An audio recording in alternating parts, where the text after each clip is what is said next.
నారా లోకేష్ రాజకీయాల్లో రాటుదేలారు. ఆయన తండ్రి చంద్రబాబు నుంచి రాజకీయ వారసత్వాన్ని అందుకున్నారు. 2014 ఎన్నికల్లో గెలవకపోయినా మంత్రి అయిన నారా లోకేష్ ఇప్పుడు అంతా తానే వ్యవహరిస్తున్నారు. తన శాఖలు మాత్రమే కాదు, ఇతర శాఖల్లో వేలు పెట్టారు అన్న విమర్శలు కూడా ఎదుర్కొంటున్నారు. కానీ 5 ఏళ్లు పడిన కష్టం, ఎదుర్కొన్న విమర్శలతో ఆయనలోని అసలైన రాజకీయ నేత బయటపడ్డారు. అందులోనూ 2024 ఎన్నికలకు ముందు రాష్ట్ర వ్యాప్తంగా నిర్వహించిన యువగలం పాదయాత్ర కూడా ఆయనలో అనేక మార్పులు తెచ్చింది.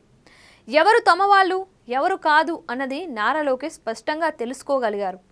2024 ఎన్నికల్లో గెలిచిన తర్వాత నారా లోకేష్లో పూర్తిగా మార్పు కనిపిస్తోంది. అంతకు ముందులా దూకుడుగా ప్రదర్శించడం లేదు. ఎన్నికల ప్రచారంలో తాను చెప్పిన డైలాగులను కూడా ఆయన పక్కన పెట్టేశారు. అధికారంలోకి వచ్చిన తర్వాత ఎవరిని వదిలేది లేదని ప్రచారంలో ఆయన పదే పదే హెచ్చరికలు జారీ చేసేవారు.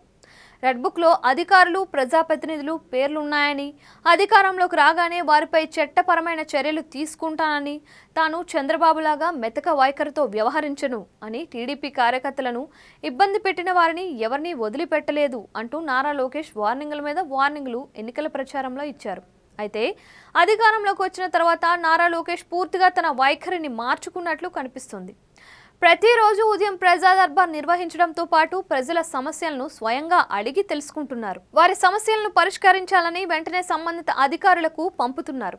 నారా లోకేష్ వద్దకు వస్తే సమస్యలు పరిష్కారం అవుతాయని భావించిన ప్రజలు ప్రతిరోజు ఉండవల్లి ఆయన నివాసం వద్దకు రాష్ట్రంలోని నలుమూలల నుంచి వచ్చి తమ వ్యక్తిగత సమస్యలతో పాటు ఏళ్లుగా పరిష్కారానికి నోచుకునే సమస్యల గురించి ఫిర్యాదు చేస్తున్నారు.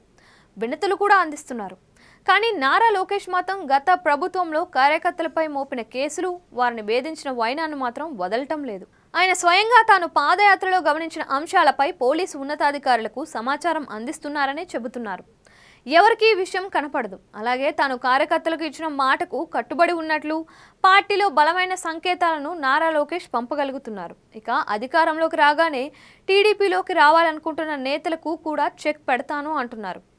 నారా లోకేష్ అనుమతి లేనిదే పార్టీలోకి తీసుకోలేమని సంబంధిత జిల్లా మంత్రులు కూడా ఆ నేతలకు చెబుతున్నారు. కానీ అటువంటి వారికి నారా లోకేష్ అపాయింట్మెంట్ కూడా ఇవ్వడం లేదంట.